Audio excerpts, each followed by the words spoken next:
Angrynator. Today.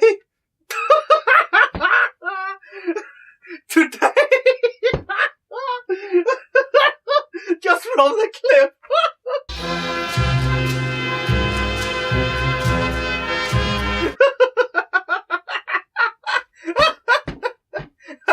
I'm sorry, I'm just really immature. But with a title like that, who wouldn't be? Today, we are looking at a classic story based on a novel of the same name, I assume. Westward HO. And is the movie as good or maybe better than the actual book? Well, let's find out. As the movie begins, we see that it is made by Burbank Film Australia, the proud creators of Peter Pan and Alice in Wonderland. Fun fact, this particular Alice in Wonderland is the only one I knew of as a child. I don't know why, maybe my parents had a huge Australia trip or something like that, because I also owned Dot and the Whale. Don't ask what that is. The movie starts out peacefully enough with the ship Elizabeth and Rose, who is the captain's daughter, and Lucy, who I believe is the daughter of Rose. I'm not sure though. With them is young Lucy Oxenham, whom they are escorting back to England for schooling. Oh really? We just had a huge trip to America to steal gold and spices. And now, it's straight back to school. Which begs the question, why did they bring her in the first place? Anyway, before we can dig too deep into the matter, the Spanish attacks. It's the Spanish murderer and pirate, Don Guzman. Murderer and pirate? One of those words are obsolete in this sentence. They have a fight resulting in Don Guzman, the Spanish murderer and pirate, winning the battle and taking his prize. A beautiful señorita. Bueno. That is happening. Don Guzman is in love with a British lady. I'm not saying it can't happen or anything like that, but when you think of the term British smile and Spanish señorita, you find it kind of hard to believe. But for the sake of not offending anyone, let's just say it's completely normal. He sinks the ship and let the crew row into harbor, which according to Rose is really far away. No, he just lets them drown instead. They'll never reach England in that little boat. Well, duh. He's a murderer and pirate. What do you expect? Don Guzman does not kill the English. A true Spanish gentleman does not murder his enemies when they are defenseless, yeah? We are back in good old England before the Union and breakup, where we see I believe he was first made on the ship. By now, you might have seen that the quality in animation, voice acting, and even art is lacking. But that is to be expected in a 70s movie. I mean, just take a look at 70s Scooby-Doo, it's... What? It's not a 70s movie. It's indeed an 80s movie, and as late as 88? Well shit, then it just sucks ass! Well, it looks like the recruiting is not going too well. Why not try Tortuga, mate? It worked fine for Jack Sparrow. Well, one man accepts, and that man is Amos Lee. How dare you defile the good name of Saltern? Well, I thought that joke was too old for the 80s. Anyway, the city's fool gets dunked into the fountain and the city laughs. The first mate and Amos Lee discusses the situation. By the way, Amos is a bit bald compared to anyone else. There's a simple answer to this question. He invented steroids and didn't want to share the secret. The less entertaining answer might be he's the main protagonist, and therefore he has to look good. He then recruits his good friend Will Carey, who claims to have a lot of good men in Plymouth. I'll be the first, Amos. And I have many brave friends in Plymouth who will join us. Had this not been a low-budget movie aimed towards children, I would say that these two gentlemen's names would be Flim and Flam. Howdy, you crazy nuts, you! While they're on their way to Plymouth, they encounter countless highwaymen. What the hell? A trapdoor in the middle of the road? That looks bad. I mean, it's a common trick for highwaymen, I guess. But this just looks awful. It seems that our heroes Amos Lee and Will Carey is majorly outnumbered and even outmatched. Our heroes, everybody, takes the first hit as a true gentleman and is out cold. As all seems lost for our heroes, they are saved by... Black Demon!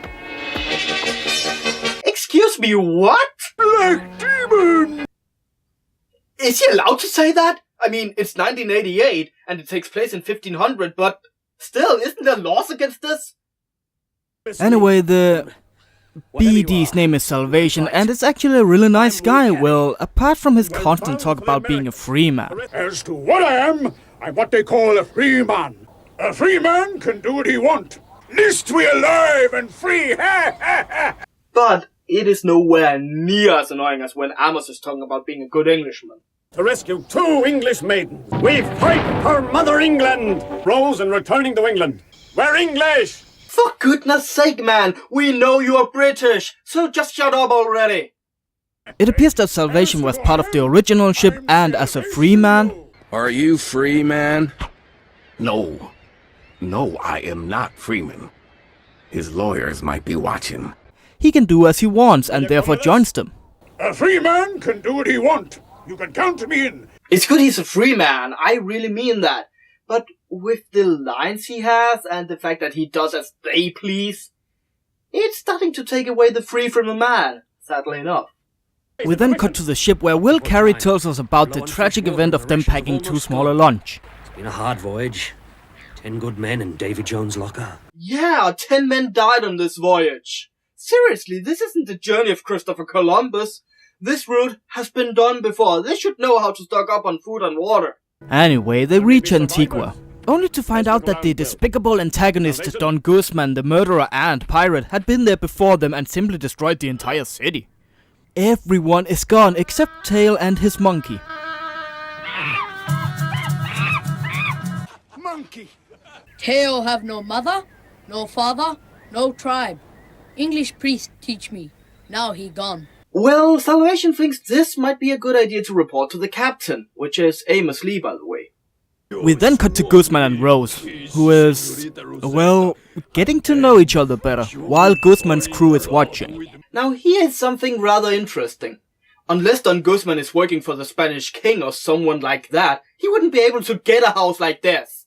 And I don't think it's mentioned anywhere in the movie that he is working for the Spanish king. Well, shit. The movie's bad, and this really doesn't help. Capitano! Capitano! One of our patrols has sighted an English ship taking on supplies down the coast. His intimate meeting with Rose is interrupted by this guy, who I must admit is rather difficult to understand. Well, it appears that the source was correct and they now engage in battle. We fight for Mother England! Kill Rapido! Well, Salvation is the smart one here, he fires the anger. Now I won't say that this won't work in real life, because I don't own a cannon, nor an anger. But in the movie, it works just fine. And the crew manages to escape. Oh no! Do something! Do something!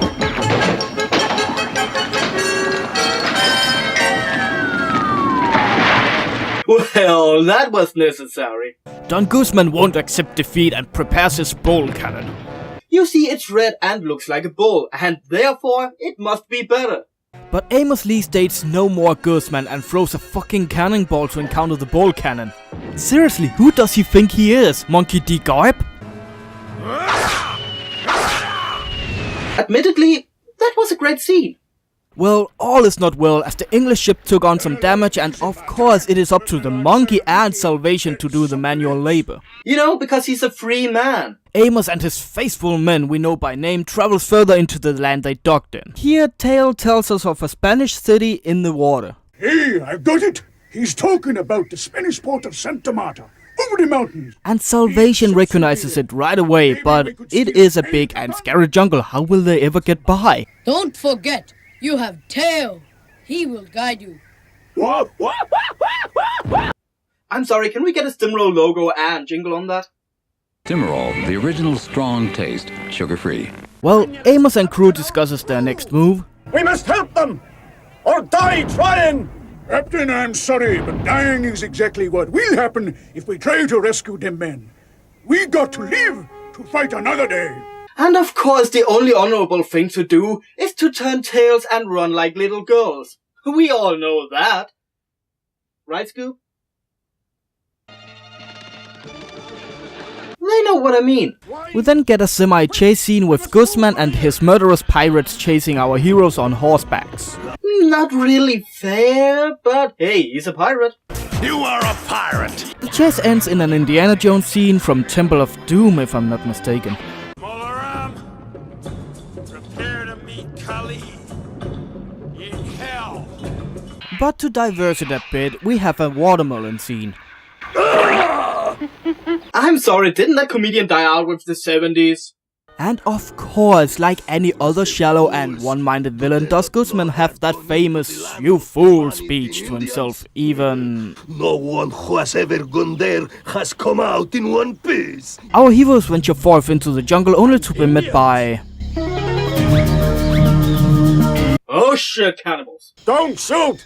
We're English! English!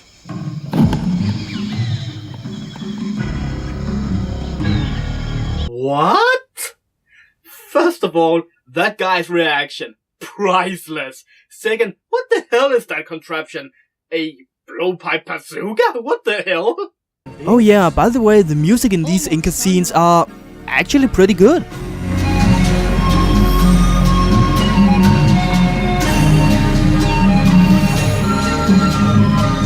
We then cut to our heroes being hanged up to be cooked later. It's the end, I'm afraid, Amos.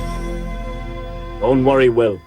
We shall boil with dignity, like true Englishmen. Oh, come on! We know you're proud to be English. We all do. But there is a limit. Boil with dignity? I'm gonna boil with pain! See? Salvation gets it. That is more or less a more accurate line for such a situation. But as all luck would have it, right before they throw Salvation into the stew, the god princess wakes up. Huh, strange language. I'm assuming it's gibberish for, hey, stop that right now, or maybe it needs more salt. Who knows?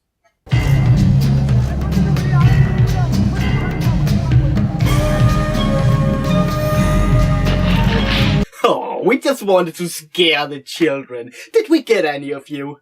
No? Oh. Next time you boys come round to my place and I'll cook the dinner, and we'll have beans, lima beans, not human beans. Human being? What the hell is that supposed to mean? I mean, I know it's slang on the internet for human being, but I don't see... Oh, I get it. Shh. Sancha wishes to speak with us. Alone. Come, say nothing. Oh, so shh in gibberish means I want a meeting with you, and by the way, come alone. How the hell do you say hi then?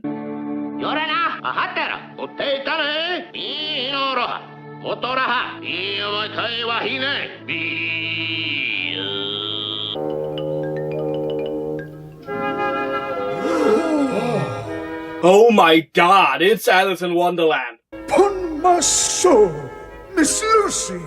No, that is Alice from Alice in Wonderland, made by the very same company. If you remember vaguely, Lucy had blue eyes, White Dragon. Sunchild here clearly has green eyes. Brown Dragon. Whatever. I thought I had a joke, but I didn't. The real joke is how the creators could mix it up so badly. Seriously, I know she was barely in the movie, but come on, at least let her look the same. Anyway, Lucy, as it apparently is, decides to travel with them because I guess she really wants to go to school. But what of the natives, you might ask? Surely they won't be happy to leave their god in foreigners' care, right? I mean, look at Jack Sparrow. Yeah, and that is only because he wanted to be an actor. Lucy, on the other hand, is... well...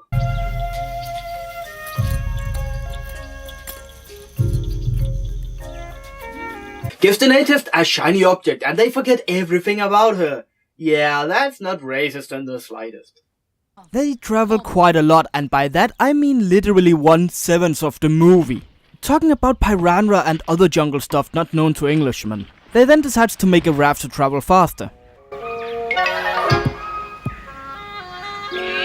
Oh, and by the way, it is yet again Salvation and the monkey doing the manual labor because they are free men, of course.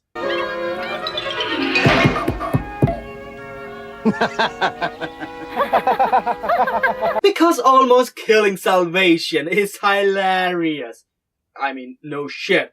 A coconut from that height and you are as good as dead. But let's all laugh at it instead. And we now have a brief introduction of Lucy's backstory.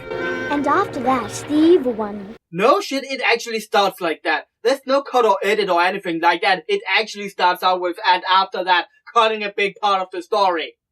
It only mentioned the Spanish people and how they're merciless slave traders. Oh no, Guzman thought he sold a slave, but the Indians treated me like a goddess. They called me Sunchild, daughter of gods. At the end of the trip, we have a scene with Lucy screaming at various animals of the jungle.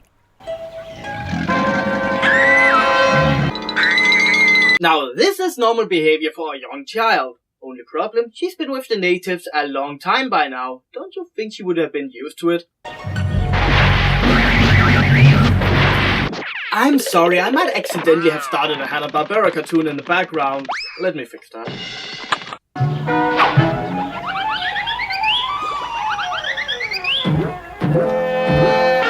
No, that is actually from the movie. Great, we are what, halfway through it? And only now do they decide to use dog cartoon sound effects?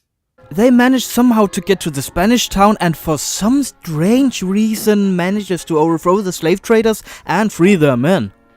It's Captain Lee. Captain Lee? Mr. Carey? God love us. It's a bleeding miracle. Wouldn't you think that slave traders would, I don't know, have some more guards? And after an epic fight, trust me, that is actually later, they interrogate the dirty slave trader. Commander Don Guzman, to the north, in his fort at La Guaira. With a voice that sounds so off. Okay, was this movie made by the Anti-Spanish Society of True Englishmen? We then cut to the next day. What? Yeah, apparently they felt the need for a nap before taking on the final boss. Here we see how terrible the Spanish are treating slaves. Because the English, the French, and whoever else had slaves didn't do that, am I right? Before the final attack of the true Englishmen, Don Guzman proposes to Rose. My husband? Oh, never! Don Guzman, are you sure about this? I mean, with a voice like that? That's not going to be pleasant for very long. All I'm saying is there's a tons of women out there. You could try out a dating site or something. Look, I'm just saying, don't settle, man. Don't settle. Well, run up the English flag. We'll not fight under the banner of Spain.